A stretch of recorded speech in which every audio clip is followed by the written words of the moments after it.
지금 우리가 살고 있는 이 시대를 가리켜서 The End Times, 말세 또는 마지막 시대라고 말합니다.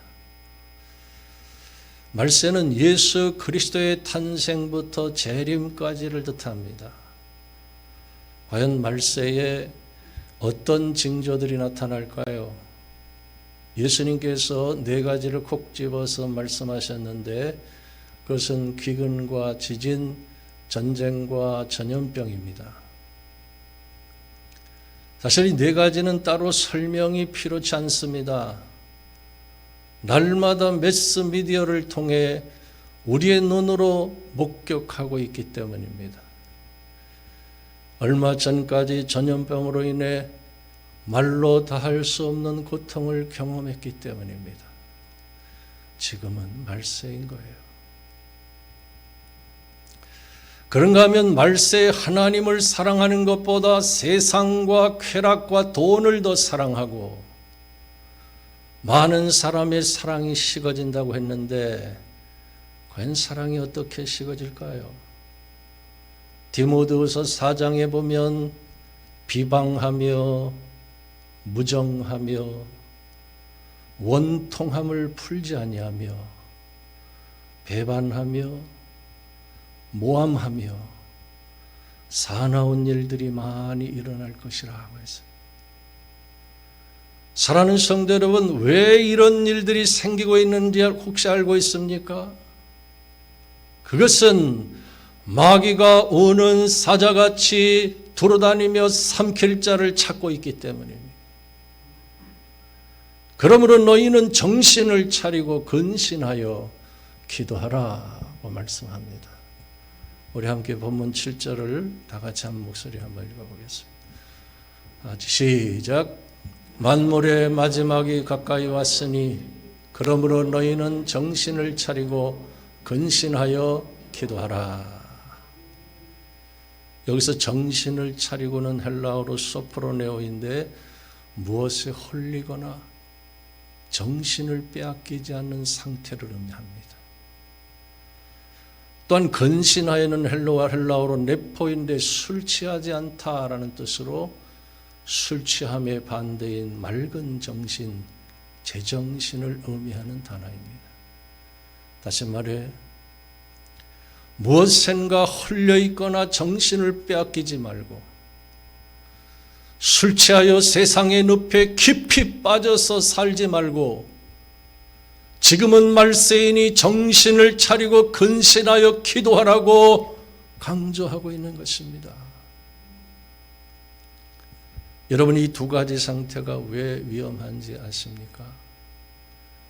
에베소 5장 18절에 보면 술 취하지 말라 이는 방탕한 것이니 오직 성령으로 충만함을 받으라고 말씀한 것처럼 술 취함은 돈과 유격의 무절제한 낭비와 방탕한 생활로 이어지기 때문입니다. 더 심각한 것은 결국 그것은 하나님을 떠나게 만듭니다. 신앙생활을 할 수 없게 만듭니다. 주님의 몸된 교회에 좋지 않은 영향을 끼칩니다. 실제로 술 취함은 초대교회 안에 가장 심각한 문제 중 하나였습니다. 그 영향력이 얼마나 심각했으면 성령의 감동하심을 받은 바울 사도가 술 취하지 말라 이는 방탕한 것이니 오직 성령으로 충만함을 받으라 하고 성경에 기록했겠습니까? 알코올 중독자에겐 주님이 술인 거예요. 술인 거예요. 예전에 제1성전에 있을 때 토요일 날 남전도의 구역 예배를 인도하고 나면 목사님 내일 주일을 위해 안녕히 들어가십시오 하고 아주 정중하게 인사를 했습니다. 다음날 주일이 되면 아내인 여자 집사님들이 목사님 어제 남편이 밤새도록 술을 마시고 들어왔어요.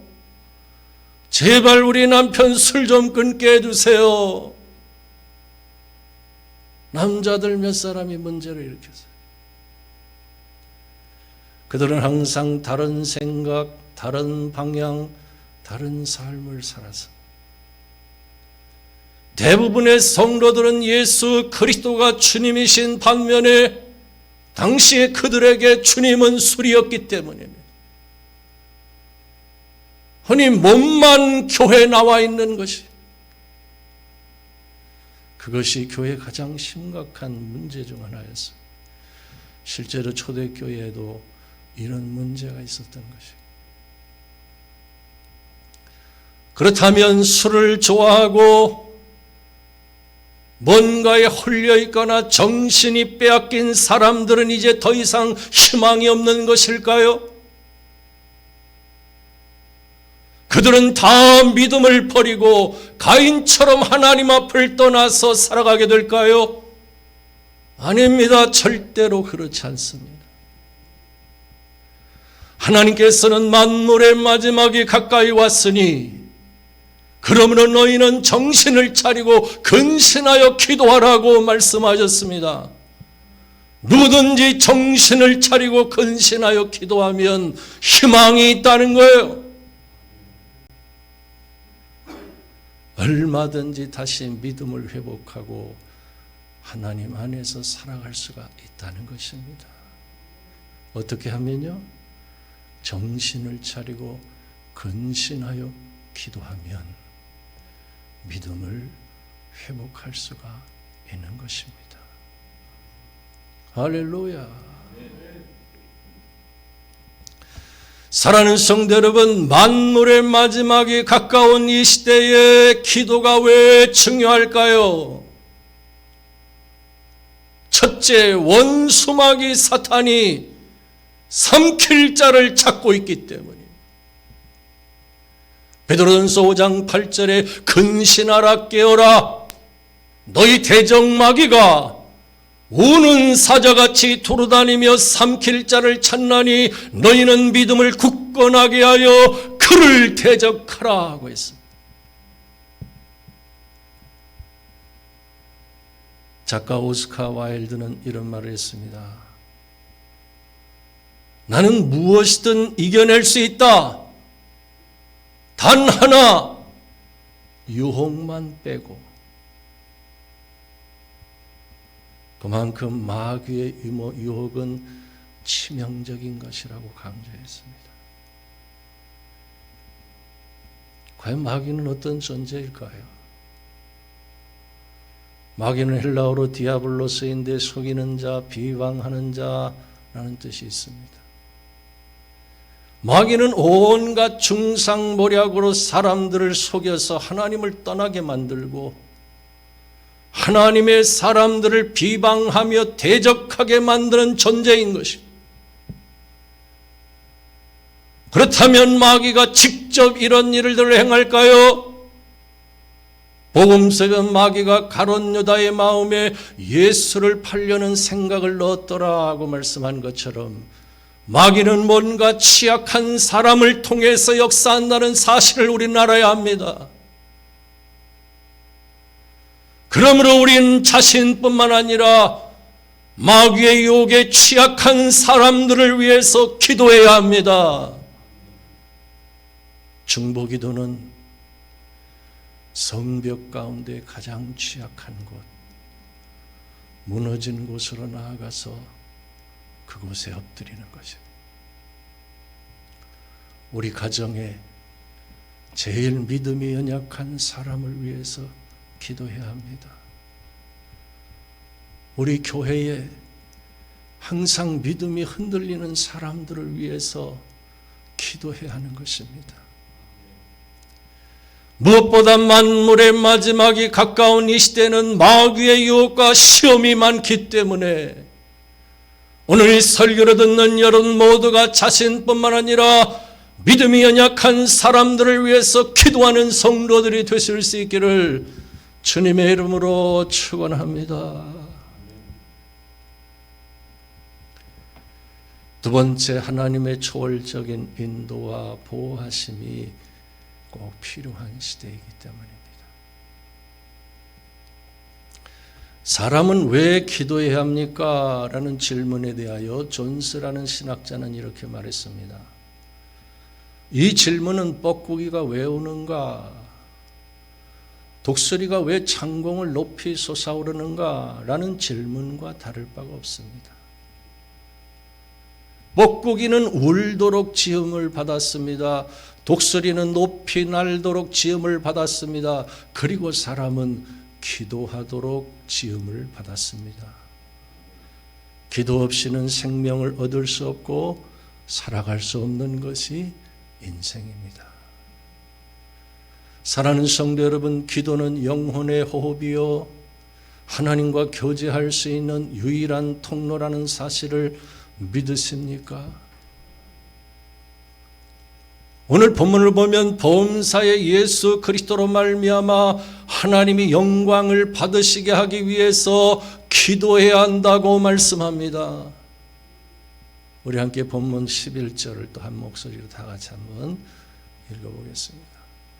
다 같이 11절 시작. 만일 누가 말하려면 하나님의 말씀을 하는 것 같이 하고 누가 봉사하려면 하나님이 공급하시는 힘으로 하는 것 같이 하라. 이는 범사의 예수 그리스도로 말미암아 하나님이 영광을 받으시게 하려 함이니 그에게 영광과 권능이 세세무궁하도록 있느니라. 아멘. 여러분, 사람은 말의 실수가 가장 많은 것이에요. 온갖 불신앙적인 말, 부정적인 말, 상처 주는 말 등 말에 실수가 있을 때마다 하나님의 영광이 가려지고 있다는 사실 혹시 여러분 알고 있습니까? 모르십니까? 그러므로 누가 말하려면 하나님의 말씀을 하는 것 같이 하고 누가 봉사하려면 하나님이 공급하시는 힘으로 하는 것 같이 하라. 이는 범사의 예수 그리스도로 말미암아 하나님이 영광을 받으시게 하려 함이라고 강조하고 있습니다. 여기서 중요한 것은 하나님이 공급하시는 힘으로 하라는 것이에요. 하나님이 공급하시는 능력으로 하라는 것입니다. 아무리 작은 봉사라도 하나님께 기도하면서 헌신하라는 말씀인 것입니다. 여러분, 기도하지 않고 하나님의 인도하심을 받을 수 있습니까? 기도하지 않고 하나님께 능력을 받을 수 있습니까? 기도하지 않고 마귀와의 영적인 전쟁에서 승리할 수 있습니까? 기도하지 않고 영혼을 구원할 수 있습니까? 그러므로 성경은 쉬지 말고 기도하라. 무시로 성령 안에서 기도하라. 나를 떠나서는 너희가 아무것도 할 수 없느니라. 너는 내게 부르짖으라. 내가 내게 응답하겠고 내가 알지 못하는 크고 은밀한 일을 내게 보이리라며 끊임없이 기도할 것을 명령하고 있습니다. 기도는 영혼의 호흡입니다. 하나님과 교제할 수 있는 유일한 통로입니다. 하나님의 인도와 보호를 받을 수 있는 길입니다. 그러므로 우리는 매일 매 순간 하나님, 주님, 성령님 수십 번, 수백 번, 수천 번 주의 이름을 부르면서 기도하는 성도가 되어야 합니다. 그래야 하나님의 능력과 인도를 받아서 그분과 함께 동행하는 삶을 살 수가 있는 것입니다. 우리 모두 만물의 마지막이 가까이 왔으니 정신을 차리고 근신하여 기도해야 합니다. 세 번째, 서로 사랑하라고 말씀합니다. 본문 8절에 보면 무엇보다도 뜨겁게 서로 사랑할지니 사랑은 허다한 죄를 덮느니라 하고 있습니다. 그렇습니다. 말세 주의 자녀들이 하나님과의 관계에서 할 일은 기도이고 사람들과의 관계에서 할 일은 무엇보다도 뜨겁게 서로 사랑하는 것이라고 말씀합니다. 이 말은 다른 덕목이 필요 없다는 것이 아니라 다른 그 무엇보다도 사랑을 앞세워야 한다는 뜻입니다.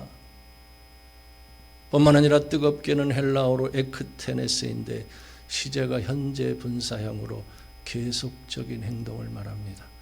뜨겁게 사랑하되 중단하지 말고 지속적으로 사랑하는 말씀인 것입니다. 이런 말이 있습니다. 나는 그 사람하고 강을 건너갔다. 무슨 뜻일까요?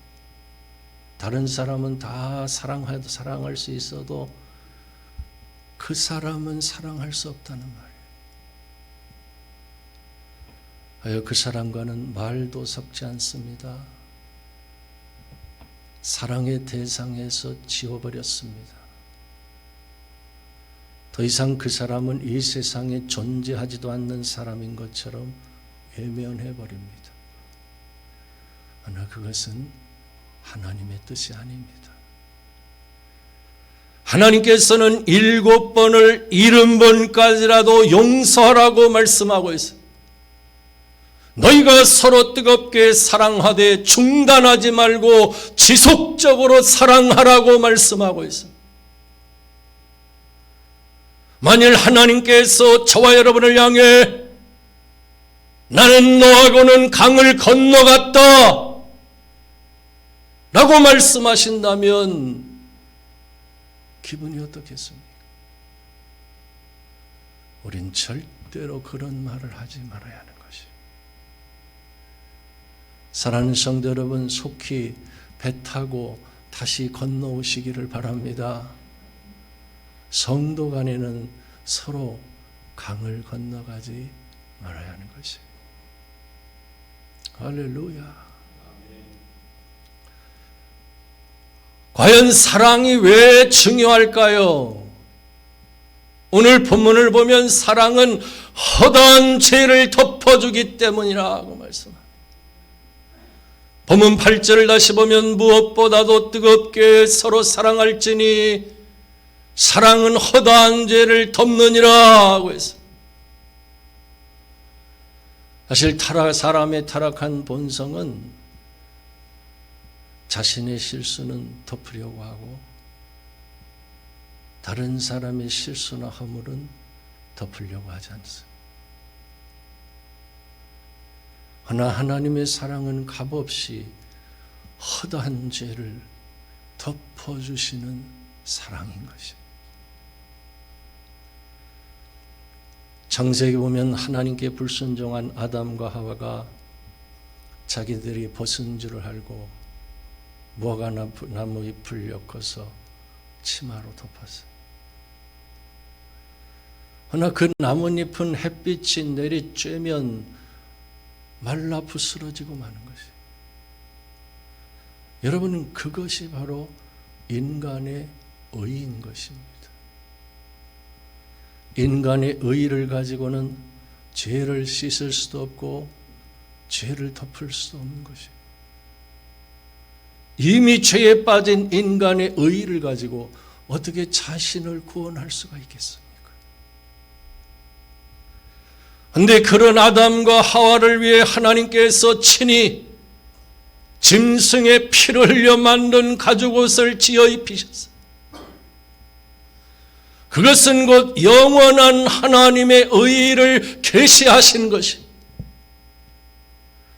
장차 예수 그리스도께서 십자가에 못 박혀 피 흘리며 대속적인 죽임을 당하심으로 모든 인류의 죄를 덮어주실 것을 계시하신 사건인 것이죠. 이처럼 너희가 하나님의 덮어주시는 사랑을 받았으니 너희도 서로 허다한 죄를 덮어줘야 한다는 것입니다.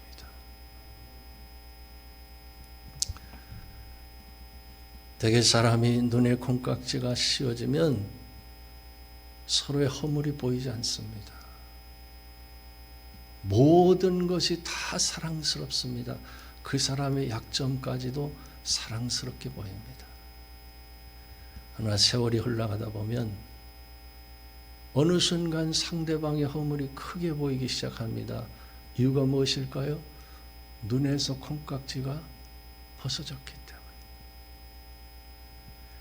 그렇습니다. 본래 사랑은 허다한 죄를 덮는 것입니다. 사랑하면 상대방의 허물이 보이지 않는 것입니다. 사랑은 상대방의 허물을 덮어주는 것입니다. 그것이 바로 하나님의 사랑인 것입니다. 성경에 보면 하나님께서 저와 여러분을 바라보실 때 사랑의 눈이 멀어 독생자 예수님을 바라보시듯이 저와 여러분을 바라보신다고 말씀하고 있어요. 왜냐하면 예수를 믿는 우리 모두는 예수님의 의의 옷을 입고 있기 때문입니다. 뿐만 아니라 하나님께서 우리를 보실 때 기쁨을 이기지 못하시고 우리를 잠잠히 사랑하시며 우리로 말미암아 즐거이 부르며 기뻐하신다고 성경은 강조해주고 있습니다. 그러므로 만물의 마지막이 가까운 이 시대에 우리가 어떻게 살아야 될까요? 하나님께서 우리의 허다한 죄를 덮어주신 것처럼 무엇보다도 뜨겁게 서로의 허물을 덮어주면서 사랑해야 된다고 말씀합니다. 그런 의미에서 우리는 참고 기다릴 줄 알아야 합니다. 누군가의 허물이 보일 때 그 허물을 덮어줄 수 있어야 합니다. 가정에서 제일 믿음이 연약한 사람을 위해서 기도해야 합니다. 교회에서 항상 믿음이 흔들리는 사람들을 위해서 끊임없이 기도해야 하는 것입니다. 그것이 바로 우리가 실천해야 될 그리스도의 사랑인 것입니다. 오늘 설교를 듣는 여러분 모두가 무엇보다 뜨겁게 서로의 허물을 덮어주면서 사랑을 실천하는 성도들이 되실 수 있기를 주님의 이름으로 축원합니다. 기도하겠습니다. 우리 함께 말씀을 기억하면서 함께 기도하겠습니다.